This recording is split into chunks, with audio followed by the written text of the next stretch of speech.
I run a survey every summer of NFL executives, coaches, scouts, and players in my Rolodex. Hey, who are the surprise teams to watch? Who's the under the radar MVP candidate? Who's the Super Bowl team to watch? And the Bengals got a lot of love. Well, Matt, welcome to the middle. Megan, I'm so fired up to be here and be a part of the Middle podcast. Thanks for having me. What a great time with the preseason now underway. Football's right around the corner.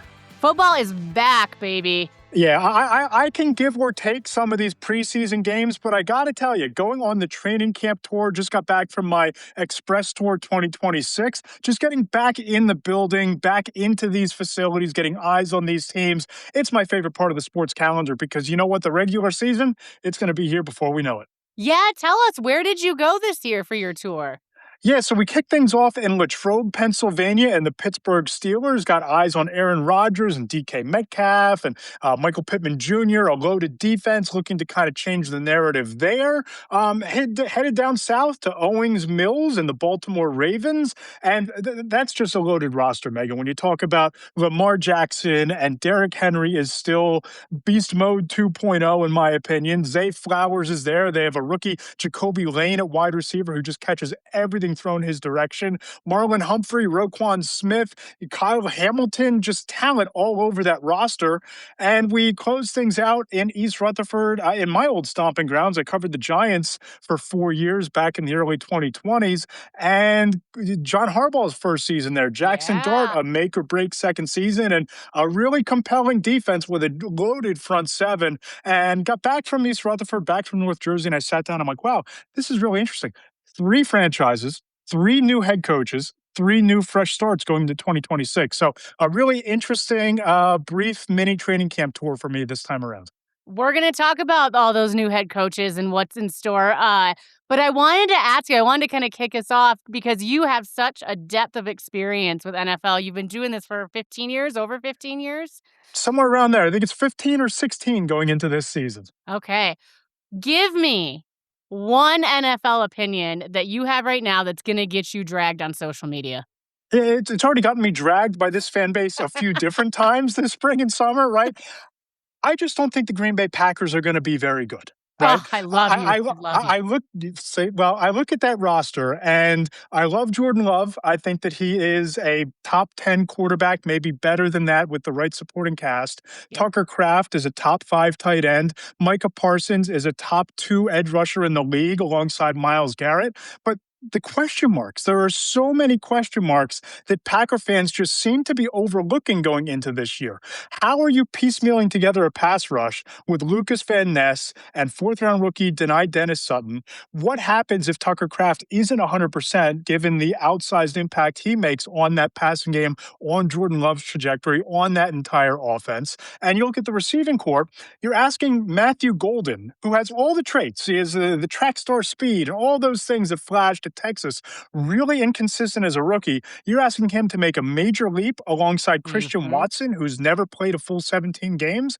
Listen, I like the roster. I think they've done a lot of nice things, but to overlook those issues and a turnstile revolving door along the offensive line, I'm not sold on that cornerback room at all. 2 great safeties with Xavier McKinney and Evan Williams, but I look at that situation. I look at that defense where you're going to have to play against Justin Jefferson twice each year. You're going to have to play against Amon-Ra St. Brown and ascending Caleb Williams and Rome Odunze and Luther Burden and Colston Loveland. It's a pressure cooker in that division, and I just think that if there's a team ready to take a step back that doesn't live up to the hype, doesn't live up to the expectations, I think it's the Packers just because of all the concerns, especially early in the year. What has been, maybe it's with the Packers, but what has been the biggest offseason surprise for you? Yeah, so Megan, I would have loved to have been a fly on the wall on the chartered bus out of Lumen Field in Seattle. Just how quickly did Les Snead pull out his I'm in my F them picks era t-shirt and put it back on after the collapse in the second half? Because you look at, trading for Trent McDuffie, and then you look at the moves in free agency. They bring in Jalen Watson as well. Then they go all in, and they make the move to bring in Myles Garrett onto that already loaded defense, where if they could have just gotten a stop in the third quarter, they probably go to the Super Bowl Would have last year, been, yeah. right? And they just couldn't get off the field. And I think it's just really fascinating. Now you hear that they've worked out Aaron Donald not once but twice this season. Yes, So yep. the rich could get even richer in Los Angeles, and they were loaded. They had the MVP with Matthew Stafford. Puka Nakua is there, a lot of weapons around him, but they just decided, okay, the hell with the draft picks. We don't care about what happens in 2028 and 2029. This is our window right now. We want to maximize it. We're going to go get the most disruptive defensive player walking the planet at a premium position in Myles Garrett. And, we're going to throw some counterpunches to what Seattle is. And I think that Seattle takes a little bit of a step back with some of their losses Mm, on both sides of the ball this offseason. But the Rams and their aggressiveness, to me, that was the storyline of storylines, not just of the offseason, but how it all plays out. Because we've seen these super teams before. They yes. don't always work out. But with all of that talent there, what they become, I think, is going to define the Super Bowl chase out of the NFC. And I think they walk into 2026 as a team to beat in the entire league. Did the Ty Simpson draft pick surprise you?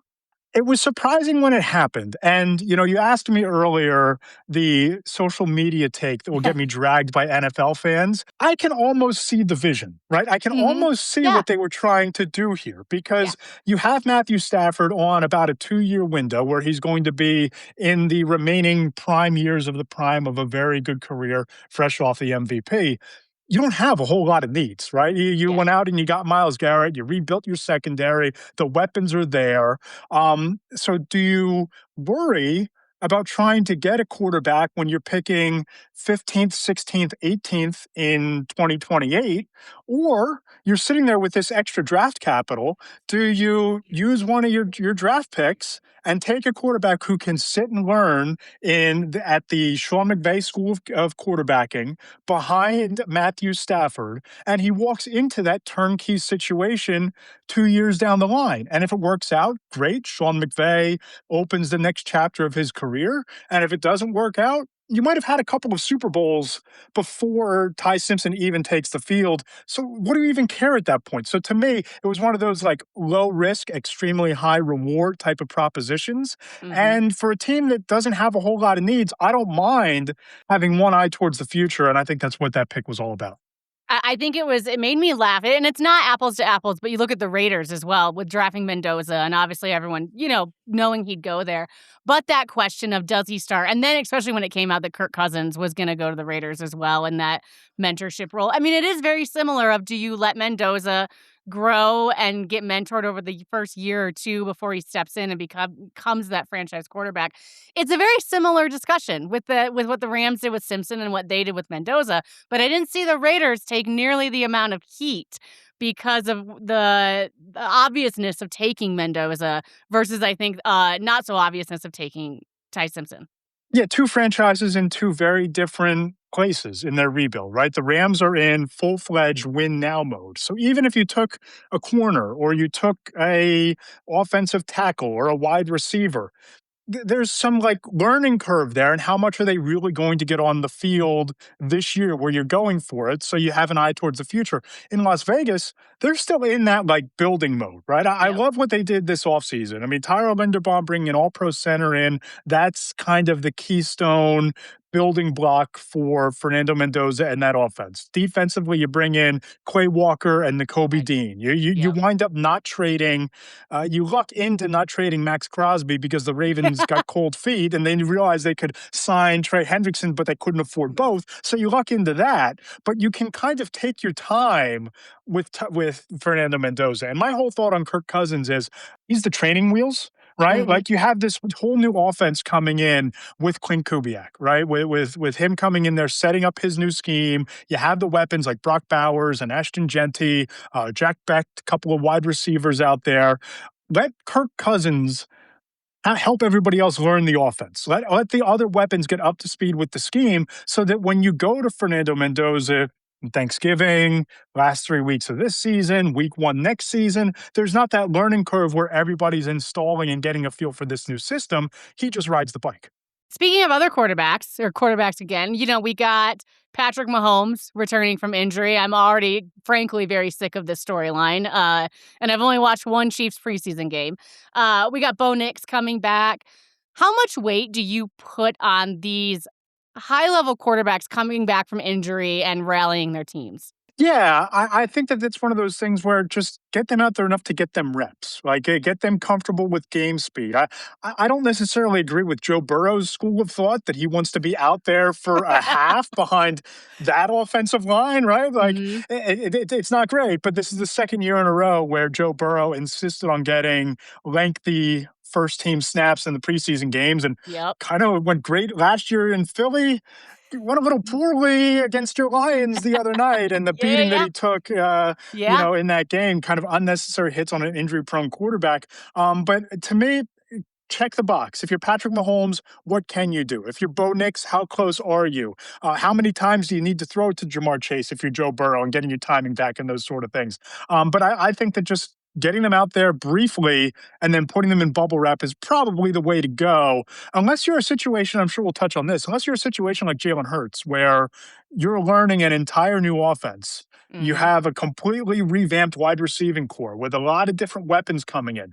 If you're breaking in a new system and new scheme, I do think that there's value in that extended run in the preseason. But Megan, the thing about it is, whether it's quarterbacks, whether it's head coaches, now that we're in the time of the calendar where you're getting all of these joint practices with the Yep. team you're playing in the preseason game, if you talk to any head coach in the league, they get so much more value out of those two or three practices in those Yep. joint practice settings than they do in the preseason game, because whatever you put on film in a preseason game, that's on film for the whole league to see. So whatever your playbook you're running, whatever, sixth round rookie who's surging in training camp, you're trying to like hide because you think you can sneak him on the practice squad. You don't want to put him out there in a preseason game. But in the practice situation, you don't trade those game films. Like it's you and like the Lions and the Bengals, they're the Yeah. only teams with that practice tape. And you can be Mhm. more competitive and you can run your offense and you can get some real work done. So I'm really more fascinated to hear about, what was Patrick Mahomes able to do in joint practices against the Rams? Or what did Joe Burrow do against that Lions defense? What did he look like in those reps than anything that happens in the games?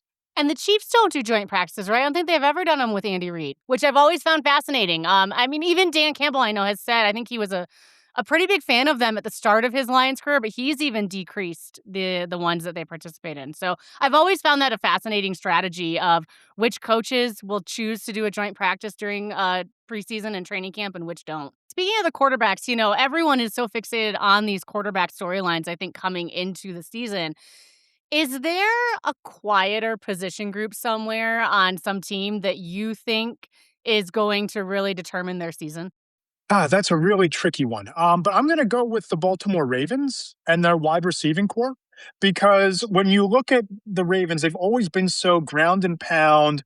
Derrick Henry, sets the table with the physicality in the running game. So much of their playbook is built around Lamar Jackson, his escapability in the pocket and way to extend plays. They've never had that number two complementary weapon alongside Zay Flowers in the passing game. And third round rookie Jacoby Lane is catching everything in training camp. I was there last Saturday. I saw him make a circus one-handed catch along the sideline and get both feet down in bounds. I saw him, dust a defensive back on a deep ball down the field for a touchdown in one-on-one drills. Afterwards, Jesse Minter steps to the podium and he says, Lamar Jackson and I have talked about this early in camp. Throw to him when he's open. Throw to him when he's not open. Just keep throwing him the ball, which they've done, and he's catching everything. And he had a touchdown against the Eagles in the exhibition opener the other night. So if the Ravens are going to be a more well-rounded, balanced offense, and you're finally going to take advantage of Lamar Jackson's vertical arm strength in the deep passing game, Jacoby Lane's the type of player who can elevate that. He's an upgrade over Rashad Bateman. They still need to figure out what they're going to do at tight end after Mark Andrews. But this might be the first time that they have two legitimate field stretching, catch everything wide receivers. And in a loaded AFC and an AFC North that's going to be really competitive, that receiving group might just be that incremental difference that they need to kind of take that next step as a franchise. As you go to these training camps, you mentioned the Ravens one a minute ago. What do you look for in training camp? What are you watching? Yeah, a lot of times it's also, meeting up with maybe assistant coaches or front office people who I know, get a little FaceTime. Hey, I'm still out here. You know what I mean? Yeah, Like I might yeah, not yeah. have NJ.com after my name or, heavy sports after my name, but I'm still out here doing the work. So it's a lot of, reconnecting with people and sources. But during the practice, I love to sit there and see, okay, who's ahead here? Is it the offense or the defense? Which team, which side of the ball is dictating? Who are the rookies that are ascending? Who are the guys that are outperforming expectations? And who are the breakout stars to watch? I'm in Latrobe and Jeremy Bernard, the Mhm. second round rookie out of Gosh. Alabama, just catching everything, finding a way to get open, finding seams in the zone defense, things like that. The timing throw that Drew Aller makes to a tight end in a 7-on-7, where you say, oh, wow, I've watched every snap of his career at Penn State. That's the best of Drew Aller. Let's see, can he do it again? And 2 minutes later, he does it again, right? Like just to see guys who are putting it together, that progress report, if you will, if you were comparing it to like a middle school student, like how are they doing this through the year? How are these guys building towards the regular season? Those are the things that I really like to keep an eye on. Is the league's parity real, in your opinion, do you think? Or is it teams that, get propped up by an easy schedule? And I'll put it out there, like, the Lions have a bit of an easier schedule this year, so no one come at me. I'm admitting it. But do you think is that parity real? Yeah, I think it's more real on one side of the bracket than the other, right? Because I Mhm. think in the NFC right now, you have maybe three or four teams that you look at and say, okay, they can make the leap and they could go to the Super Bowl, right? But Mhm. in the AFC, it's just loaded, right? I mean, Yeah. you talk about like the Buffalo Bills and Josh Bills. Allen, the Chiefs are the Chiefs. As long as Andy Reid and Patrick Mahomes are there, they've reloaded on defense this season through the draft. You talk about the Bengals and Joe Burrow. I run a survey every summer of NFL executives, coaches, scouts, and players in my Rolodex. Hey, who are the surprise teams to watch? Who's the under the radar MVP candidate? Who's the Super Bowl team to watch? And the Bengals got a lot of love. Joe Burrow was the leading vote getter as far as the under the radar MVP candidate. Then you have the Houston Texans, who they built a defense that might be historic going into this year. So you just have this gauntlet on the AFC side where you can talk about three or four really good teams in the NFC. You put 8, 10 teams from the AFC into a bag and shake them up and pick a name out. I could probably make a compelling argument that they could go to the Super Bowl on that side of the bracket. It's just going to be that wide open and that fun to watch. I was gonna say, we were gonna get into it, but you brought it up, so I'll ask it now. Put it out there, Matt. What are your Super Bowl predictions? Well, we're going to write them in the next week or so, but I'll let Okay. the audience here in the middle in on at least one of the teams. 'Kay. I do agree with the folks that I spoke to. I do think the Bengals, this is the year they put it all together Uh, because you go out and you get Dexter Lawrence. They've invested significant resources in the draft each of the last 2 years in that front seven to rebuild the defense, finally build out a more complementary roster. And I think this is the year they put it all together with Joe Burrow. It's always been about, can he stay healthy? Can they keep him on the field? We know that the weapons are elite. The offensive line looks like it's going to be better. So, one half of Matt Lombardo's Super Bowl prediction still to come is Cincinnati emerging from the gauntlet in the AFC. I can get on board with that, but, like, maybe hand in hand with that question, is there a team that their Super Bowl window is closing? Because we hear a lot about, are the Bills closing? Are the Lions window closing? Is there a team that it's closing? Yeah, I think this is a make or break year in Philadelphia. And I know Okay. that sounds silly when you have Nick Sirianni and Jalen Hurts 2 years removed from winning a Super Bowl and going back to the postseason a year ago. But this is the prove it year. Not that Jalen Hurts has anything to prove because he has the Super Bowl MVP on the ledger. He's been to two Super Bowls. But there's always been a lot of questions about what is that offense going to be. And with Sean Mannion coming in from Green Bay, you've watched a lot of NFC North football. A lot of that offense is predicated on quick releases, get it to the playmakers over the intermediate middle of the field, which is a part of the route tree that Jalen Hurts has been historically reluctant to try to exploit. It's not his strong suit. And, you talk about all of the moving parts at receiver. Well, AJ Brown is no longer there. And you can talk about it being addition by subtraction. And immediately after they lost to the 49ers, I had an executive tell me that they might need to trade AJ Brown to free up all of the other weapons because of all the oxygen that he takes up in the room and how often they force the ball to AJ Brown just to get him in a rhythm. But you still need to figure out, okay, Devontae Smith is a top tier number two receiver in this league. Is he legitimately a number one? What is Dontavian Wicks at this point in his career in this offense? Yes, there's a lot of familiarity there, but is he going to be your starting slot receiver? You look at Mekhi Lemon, already a slow start with some nagging injuries coming out of USC, number one first round pick, a lot of pressure for the rookie to step in and contribute immediately. And I think that in that situation, Nick Sirianni needs to deliver again, I think, in order to have some job security well beyond this season. So I don't, and you're doing this in the backdrop against the backdrop of the Rams being built to win right now. You have the Bears and Caleb Williams, who ran the Eagles out of their own building last year. They're getting better with an ascending quarterback and one of the brightest offensive play callers in the league. The Lions are always going to be in the mix. The Cowboys are going to be better this year based on all of the investments they've made on their defense the past two seasons, especially if Dak Prescott gets healthy and stays healthy. That's not going to be a picnic those two games a year. And then you still have Seattle. We've barely mentioned the Seahawks, but they're the defending champs with an elite head coach, a great quarterback, and an elite wide receiver. So the Eagles, to me, this season will decide how long they remain in that upper echelon elite tier of teams on the NFC side of the bracket. I will say again, just my being NFC North, Caleb Williams is on the cover of Madden 2027. Yeah, We yeah. all know the curse of that. So, I mean, fingers crossed a little on my end over here. Yeah, right. But I wrote this going into the playoff game last year against the Packers. If you just look at Caleb Williams and Ben Johnson, the play calling, the first half of the season versus the final 6, 7 weeks of the year, it's night and day. And Yeah. Caleb Williams got even more comfortable as that year went along, and all the comeback wins and fourth quarter drives. Those are all a testament to that. And what he did to the Packers in the postseason, nearly did to the Rams in the divisional round. He got better as that year went along. And I just, sorry for your Lions. I just think that a whole offseason, another offseason around that offense where those two are syncing up, their play calling and what Williams does best and is most comfortable with, I think it could really catapult the Bears to making even a bigger leap this year. I do have the Lions beating the Bears on Thanksgiving this year. I do Okay. think that's gonna be, but I will say I don't think, Bears lost, both times to the Lions last year. I don't think we're gonna do that again this year. I think we're gonna go, 1-1 against them. But, I do have the Thanksgiving game going to the Lions. It's going to be a great Uh game. it's always a good game. Thanksgiving games in general are good. Which kinda gets me to Thanksgiving games, Christmas games, we're seeing more and more change across the NFL. How much have you seen it change in 15 years? Like, what stands out to you as you look back over your career? Yeah, I think that, you kind of hinted on it here.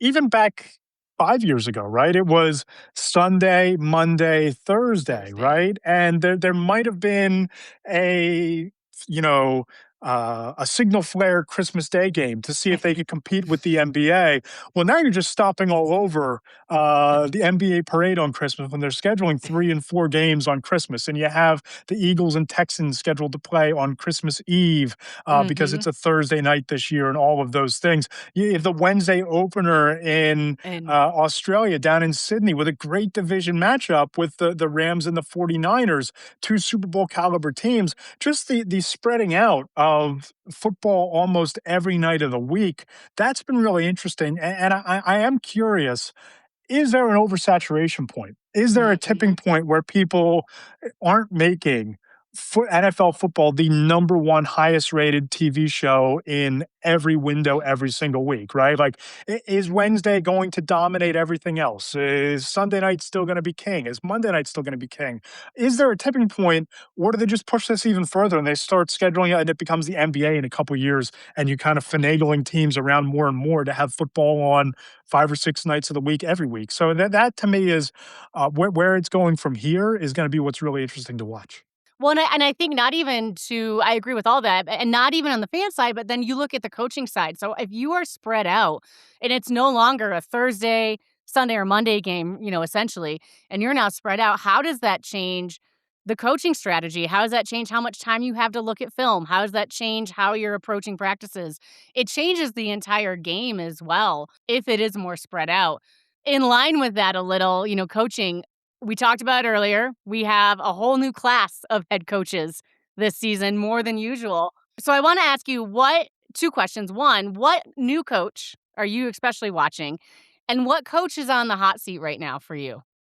Yeah, I think that Jesse Minter in Baltimore, to me, is the guy to watch. And I think that he would be my odds on favorite to win Coach of the Year, only because so often that award goes to either first time coaches or coaches Mhm. taking over a new situation. And it just feels so turnkey to me. You have a two-time MVP quarterback in Lamar Jackson, you have Derrick Henry, you have a defense that has playmakers at all three levels. That a lot of these guys are coming back from injury, that if they weren't banged up last year, how much different would the Ravens season have been? Ben. Yeah. And I look at, I'm going to go back to Philadelphia here for the coach on the hot seat. I do think it's Nick Sirianni. I think that the act wears thin a little bit with the way that he kind of carries himself on the sidelines. There's Mhm. that whole feeling that he's the coach of the quote unquote vibes in the locker room. Like, Mm. he doesn't call plays. He's not exactly an offensive specialist. Certainly doesn't coach the defense. That's Vic Fangio's fiefdom. So if the vibes go bad, as they did down the stretch last year, and they did in 2023 or 2022 rather, before the 2023 Super Bowl season, it just seems like he needs one of those big years, that deep postseason run to kind of quiet the noise. And maybe this all comes together. Maybe Jalen Hurts, because he is that workman-like quarterback with that growth mindset every single day, maybe he does improve on those short and intermediate passes, and they're a top five offense and a top 10 defense, and they make a deep run. And we laugh at this, in Los Angeles during Super Bowl week, right?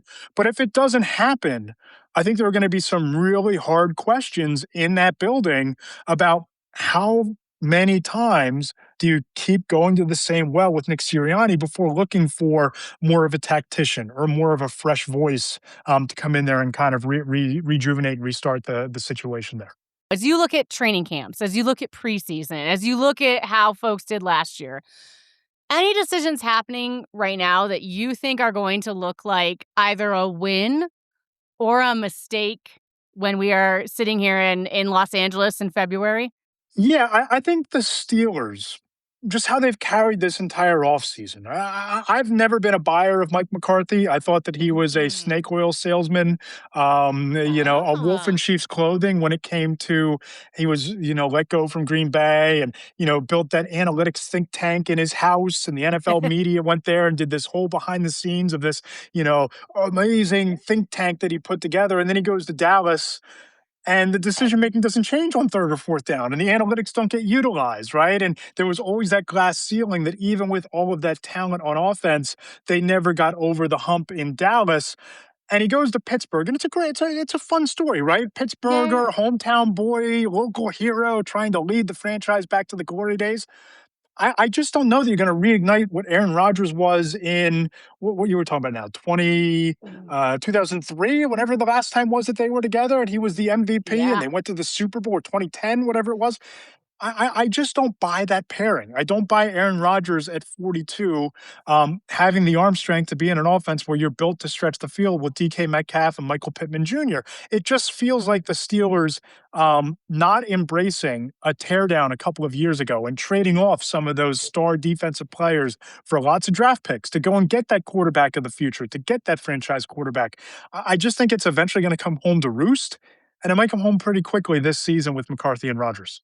It's funny when we had Cynthia Freeland on a few months ago, we talked a lot about, those times when the stats and the story, because the story Yeah. can be so good in some of these, and but when the stats and the story don't line up, and that dissonance and that friction that it creates, like, which one do you turn to? And, fans often, I think, turn to the story and turn to the because it just sounds so good, but Yeah. you have to look you at some point, especially with coaches like that, you have to start looking at the numbers, you have to start looking at what actually has been working, and is the more qualitative value of the story, has that been what's driving them versus the actual quantitative stats that you can measure and the progress that you can show?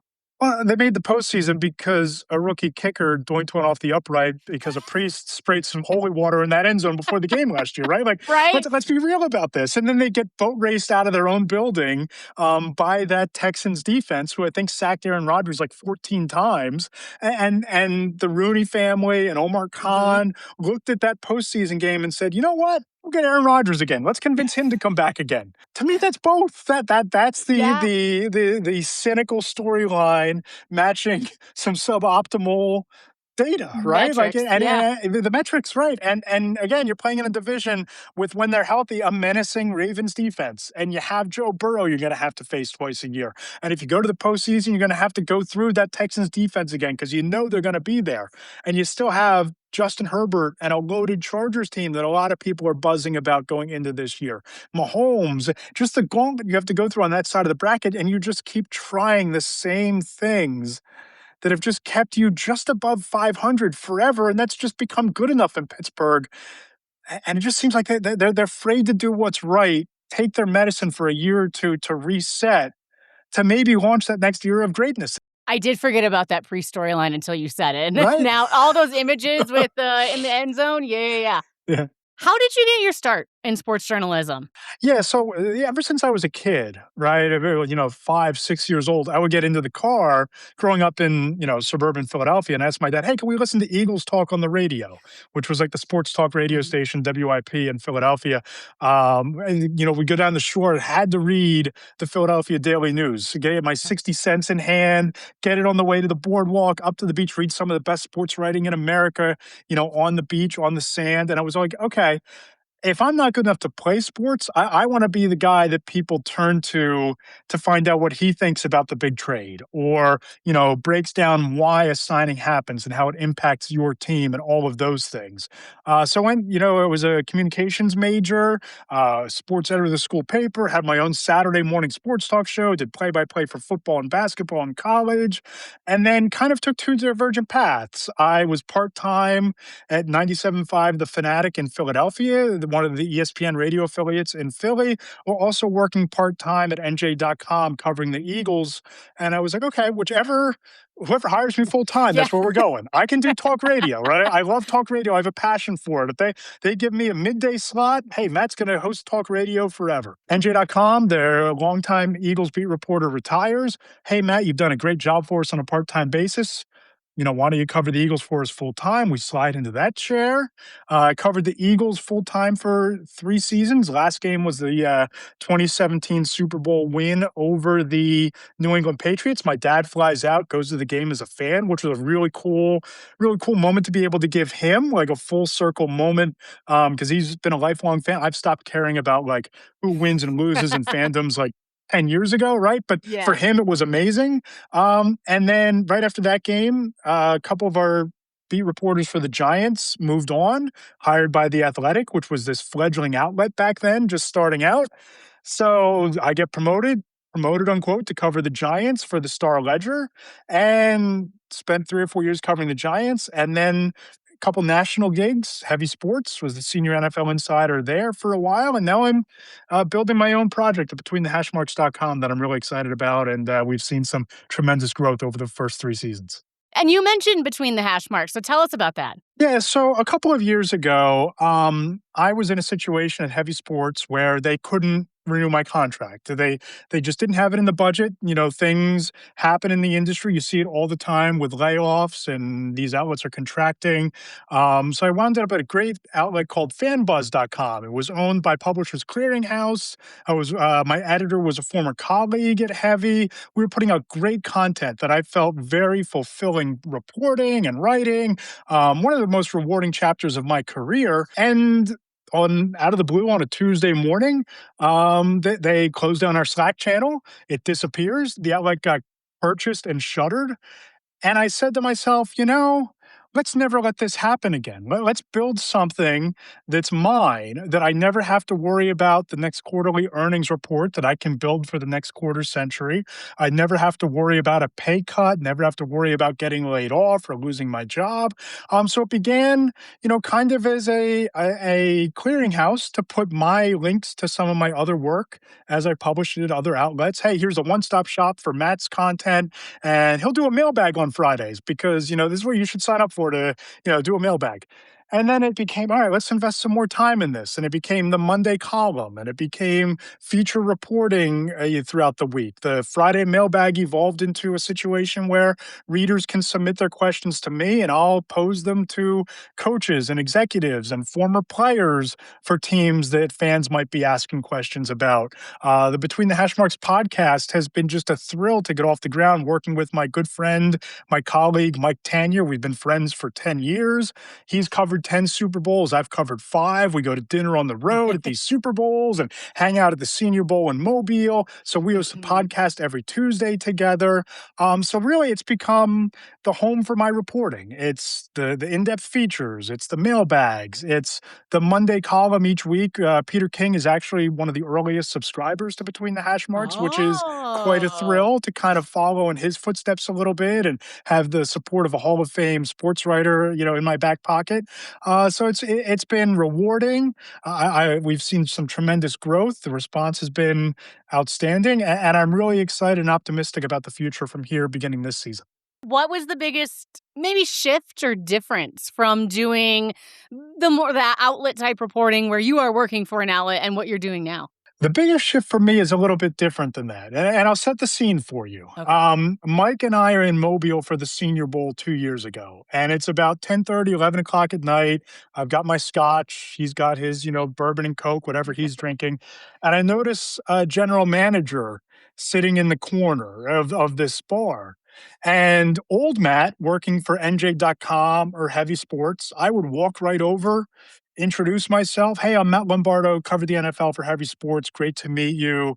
Strike up a conversation, build that Rolodex, make that initial contact, if you will. New Matt, independent reporter Matt, nobody knows what the hell Between the Hash Marks is. Nobody knows who I am at that point, and it kind of like it shocked the system that what didn't have that same gear to shift into from that like networking perspective. And I eventually kind of like worked through that and Yeah. talked through it with folks that hey, there are a lot of people. We've talked about the biggest changes in the media landscape. There are a lot of people who are independent reporters now, and it's your insight, not the brand that people are coming for, and that kind of helped me through that. But I think the biggest change for me was just kind of accepting that it's not who you work for that matters. It's you and it's the work that you do. So I think that was the biggest change.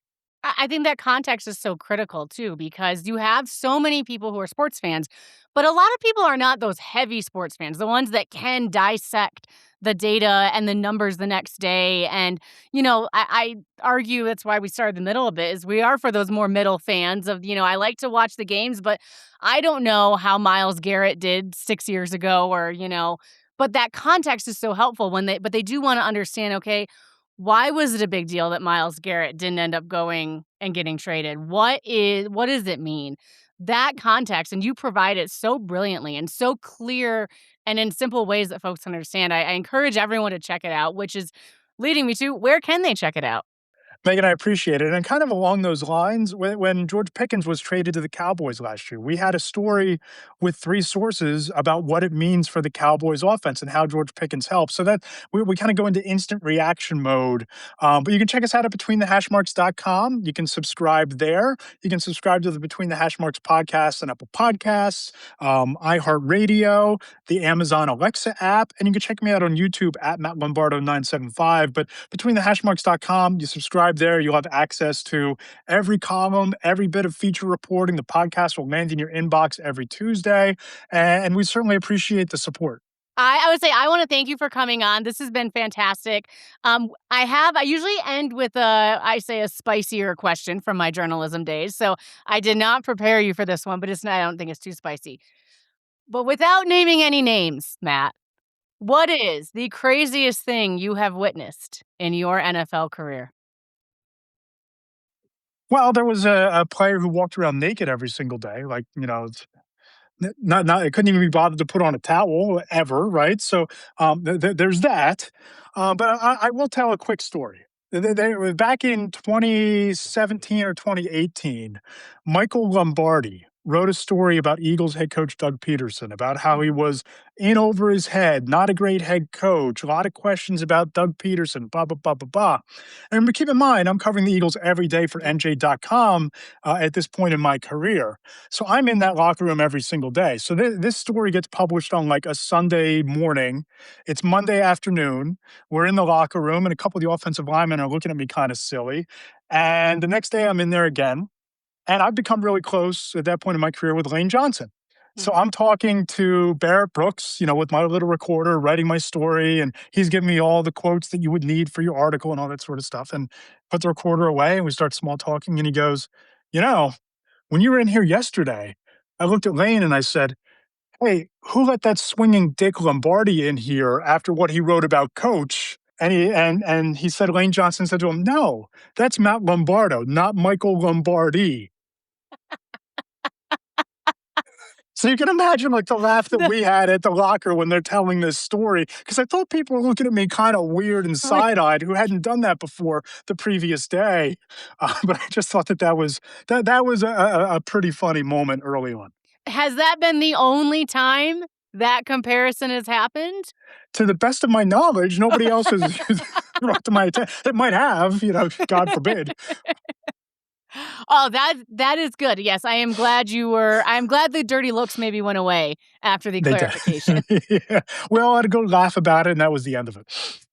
Well, Matt, thank you for coming on. Thank you for sharing your insights. We have a great season to look forward to across the NFL. We will certainly be keeping your predictions in mind and our own as we get into the season. You're welcome back anytime, but I appreciate you taking the time today. Thank you so much for having me, Megan. It was a ton of fun, and look forward to subscribing and following along to the middle from here on out. You guys do great work. Thanks for spending time with us in the middle.